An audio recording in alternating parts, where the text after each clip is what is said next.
இன்னும் உரக்க கத்தினான். எந்த ஒரு விசுவாசி உம்மை கூவி அழைக்க வேண்டும், உம்மோடு பேச வேண்டும், உரையாட வேண்டும் என்று முடிவெடுத்து விட்டால் போதும், எதையும் அதற்காக செய்வான். எந்த ஒரு சூழ்நிலையும் சந்திக்கும் ஒரு துணிவு பிறக்கும்.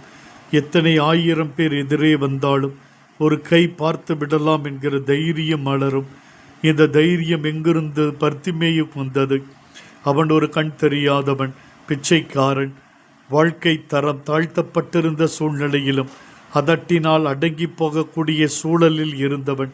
இத்தனை மக்கள் கூவி அழைக்காதே என்று அதட்டின வேளையில் தன்னந்தனியாயிருந்தவன் இன்று இன்னும் நான் உரக்க கத்துவேன் என்று கத்துகிறான் என்றால் யார் கொடுத்த தைரியம்? யார் இருக்கிறார்கள் என்று உணர்ந்த தைரியம்? அவனிடம் முழு விசுவாச கவனம் முழுவதும் எதிர்க்கும் மக்கள் மீது இல்லை. வாழ்க்கையை கொடுக்கும், பார்வையை பெற்றுத்தரும் ஆண்டவர் மீதே இருந்தது.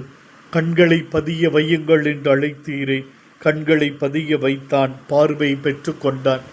ஆண்டவரே, நாங்களும் ஒவ்வொரு நாளும் உம்மீது விசுவாச கண்களை பதிய வைத்து எங்களுடைய வாழ்க்கையில் வெற்றி நடை போட எங்களுக்கு வரம் தாரும்.